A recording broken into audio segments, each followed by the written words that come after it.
ஒரு நாளும் காலையில் எழுந்து டிஃபனுக்கு என்ன செய்யலான்னு யோசிக்கிறதே ஒரு பெரிய வேலையாக இருக்கும் எல்லா லேடீஸ்க்கும்.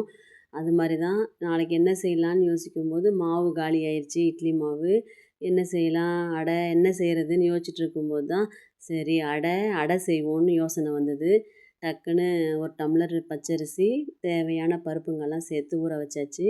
கடலைப்பருப்பு கொஞ்சம், உளுந்து கொஞ்சம், அதுக்கப்புறம் துவரம்பருப்பு கொஞ்சம் சேர்த்துட்டு அது கூடவே ஒரு 5, 6 காஞ்ச மிளகா, ஒரு ஒரு ஸ்பூன் சோம்பு சேர்த்து நல்லா கழுவிட்டு நைட்டு லேட்டாக தான் ஊற வச்சது. அதனால் காலையில் அரைக்கும்போது சரியாக இருக்கும். இல்லைனா காலையில் சீக்கிரமாக ஊற வச்சுட்டு அது கொஞ்சம் ஊறி அரைக்கணும். நான் நைட்டு ஞாபகம் வந்ததுனால நைட்டே ஊற வச்சுட்டேன். காலையில் நல்லா ஊறிடுச்சு.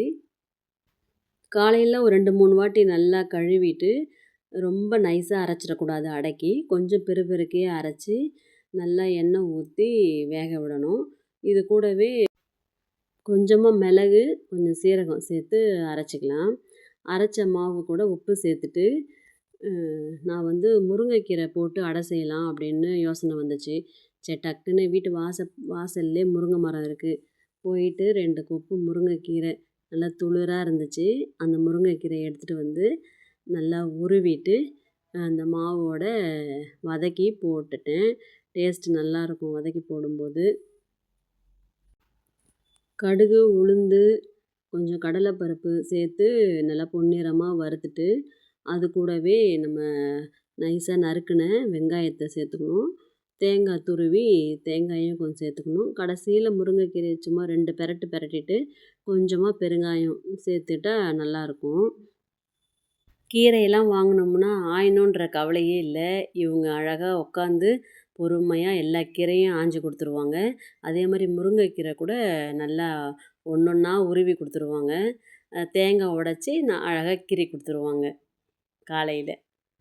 அடைக்கு வந்து தொட்டுவிட்டு சாப்பிட்றதுக்கு தேங்காய் சட்னி தான் செஞ்சுருந்தேன். நிறைய பேருக்கு அவியல் பிடிக்கும். நான் தேங்காய் சட்னி தான் செஞ்சுருந்தேன். நல்லா இஞ்சிலாம் போட்டு நல்லா காரமாக அரைச்சாச்சு. அடைக்கு வந்து கொஞ்சம் காரமாக சட்னி அரைச்சிட்டோம்னா தொட்டு சாப்பிடும்போது நல்லாயிருக்கும். இவங்க வந்து இன்டீரியர் ஒர்க்கரு. நல்லா ஹார்டு ஒர்க் பண்ணுவாங்க. ஐடிசி கிராண்ட் சோலாவில் கிறிஸ்மஸ் ட்ரீ பண்ணியிருந்தாங்க. நல்லா பெரிய ட்ரீயாக. அவங்க வந்து இன்ஸ்டாவில் அவங்க போட்டிருந்தாங்க. கிராண்ட் சோலாவிலேருந்து அவங்க போட்டிருந்தாங்க. அப்புறம் அதை பார்க்கும்போது ரொம்ப பெருமையாக இருந்துச்சு. ஹார்ட் ஒர்க்கு போட்டால் எப்போவுமே ஒரு பலன் இருக்கும்ல, அந்த மாதிரி தான். நல்ல 2, 3 நாள் கண்ணு முழிச்சு அந்த ட்ரீ செஞ்சுருந்தாங்க. அதுக்கு உண்டான பலன் வந்து அவங்க பார்த்துட்டு சொல்லும்போது சந்தோஷமாக இருந்தது. ஒரு நாள் இல்லைனாலும் ஒரு நாள் உண்மையான உழைப்புக்கு நிச்சயமாக வெற்றி கிடைக்குங்க. லஞ்ச் பாக்ஸ்க்கு வந்து லெமன் ரைஸும் உருளைக்கிழங்கும் வறுத்து கொடுத்துடலாம் அப்படின்ட்டு லெமன்லாம் புழிஞ்சு நல்லா சூப்பராக வேர்க்கடலை, கடலைப்பருப்பு, உளுத்தம்பருப்பு எல்லாம் போட்டு சூப்பராக தாளித்து வச்சாச்சு. உருளைக்கிழங்கும் நைஸாக நறுக்கி வறுத்து வச்சாச்சு. ஆளுக்கு 2 அடையை ஊற்றி சாப்பிட்டுட்டு சாப்பாடை கட்டி கொடுத்துட்டா வேலை முடிஞ்சிடும். உப்பு ஜாடிலாம் வைக்கிற மாதிரி ஒரு ஸ்டாண்ட் ஆர்டர் பண்ணியிருந்தேன் மீஷோவில். இப்போ தான் வந்திருக்கு. அப்புறமா தான் ஓப்பன் பண்ணி பார்க்கணும் எப்படி இருக்குதுன்னு தெரியல. லஞ்ச் பாக்ஸும் பார்த்தேன் மீஷோவில். ஆனால் அவ்வளோவா திருப்தியாக இல்லை. நேரடியாக போய் பார்த்துட்டு அதில் நல்லதாக நம்மளுக்கு பிடிச்ச மாதிரி பார்த்து எடுக்கலாம். டிஃபன் கேரியர் மாதிரி இருந்தாலும் எடுக்கலாம், இல்லை தனித்தனி பாக்ஸாக இருந்தாலும் எடுக்கலாம்.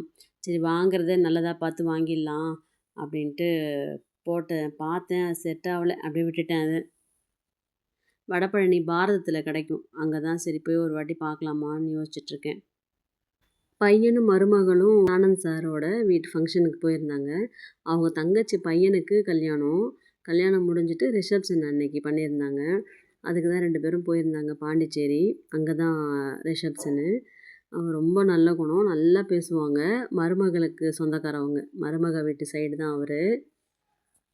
அன்னைக்கு கூட கேட்டாங்களாம், என்னப்பா அப்பா வரலையா, அம்மா வரலையான்ட்டு. இல்லை அவங்க இன்னொரு இடத்துக்கு ஃபங்க்ஷனுக்கு போயிருக்காங்க அங்கிள் அப்படின்னு சொன்னாங்க. ரொம்ப சந்தோஷமாக இருந்துச்சு. எவ்வளோ பெரிய இடத்துல இருந்தாலும் மதிக்க தெரிஞ்சிருக்கணும். எவ்வளோ ஒரு மரியாதையாக அவருக்கு இருக்கிற பிஸியில் எவ்வளோ மரியாதையாக கேட்டிருக்காரு. இல்லை பெரிய மனசு தான்.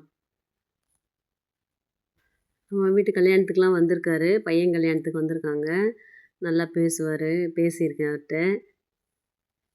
பொண்ணும் மருமகளும் காலையிலே கால் பண்ணி பேசிடுவாங்க. பேத்தி காலையில் டெல்லியிலேருந்து பேசுவா. என்னாச்சி பண்ணுறீங்க அப்படிம்பா. அப்புறமா நீ என்னடி பண்ணுற அப்படின்னா, ஆச்சி இங்கே ஒரே குளிருதாச்சி, ஒரே பனியாக இருக்குது, குளிருது, காலே வைக்க முடியல கீழே, சாக்ஸ் போட்டிருக்கேன் ஆச்சி அப்படிம்பா. அவ்வளோ குளிராக இருக்கான் டெல்லியில். காலே கீழே வைக்க முடியலையாம். 2 சாக்ஸ் போட்டு தான் கீழே வைக்க முடியுதாம். நடக்கவே முடியலையாம். தண்ணியில் சுத்தமாக கை வைக்க முடியலையாம். அவ்வளோ சில்லுன்னு இருக்குதாம். டெல்லியில் ஸ்கூல்லலாம் எப்படி தெரியுமாம்மா யூனிஃபார்மு? 6 மாதத்துக்கு வந்து காட்டனில் தைச்ச யூனிஃபார்மும், 6 மாதத்துக்கு வந்து வேறு துணியில் தைச்ச யூனிஃபார்மும்மா. அது வந்து பனியன் கிளாத் மாதிரி நல்லா ஜர்கின் மாதிரி ஸ்ட்ராங்காக இருக்கும் போல இருக்குது. அது வந்து நம்ம பணம் கட்டி ரூ. 2000வோ ஏதோ பணம் கட்டி இப்போது இந்த 6 மாதத்துக்கு வாங்கியிருக்காங்க. வெயில் அடித்தாலும் அப்படி ஒரு வெயில் அடிக்கும். குளிரும் அப்படி ஒரு குளிராக இருக்குமா அங்கே. பேத்தி இன்னைக்கு கால் பண்ணும்போது கூட, "ஆச்சி எப்போ வரீங்க ஆச்சி? வாங்க ஆச்சி, வந்து பாருங்க சில்லுன்னு இருக்கு இங்கே" அப்படின்னு சொல்லி இன்னைக்கு கூட கூப்பிட்டுட்டு இருந்தா. சூப்பராக அடை ரெடி ஆகிடுச்சு.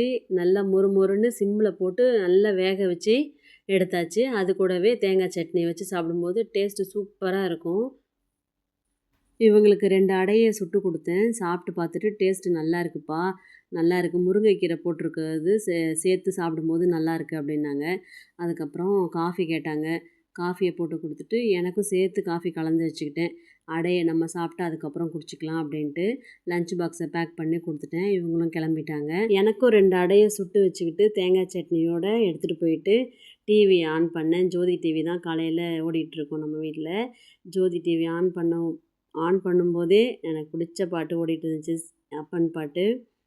மண்கலம் கவிழ்ந்த போது வைத்து வைத்தடுக்குவார், விண்கலம் கவிழ்ந்த போது வேணுமென்று பேணுவார், நன்கலம் கவிழ்ந்த போது நாருமென்று போடுவார், என் கலந்து நின்ற மாயம் என்ன மாயம் ஈசரே, ஓம் நம சிவாய, ஓம் ஓம் நம சிவாய. எத்தனை முறை கேட்டாலும் சலிக்காத பாட்டு இந்த பாட்டு. எனக்கு ரொம்ப பிடிச்ச பாட்டு. பாட்டை கேட்டுக்கிட்டே அடையை சாப்பிட்டு முடிச்சாச்சுங்க. இப்படி தான் இன்றைக்கி காலை பொழுது நல்லபடியாக போச்சு. இதோ இந்த கிறிஸ்மஸ் ட்ரீ தாங்க சோழா ஹோட்டலில் இவங்க பண்ணது. எப்படி இருக்குது? நல்லா இருக்கா?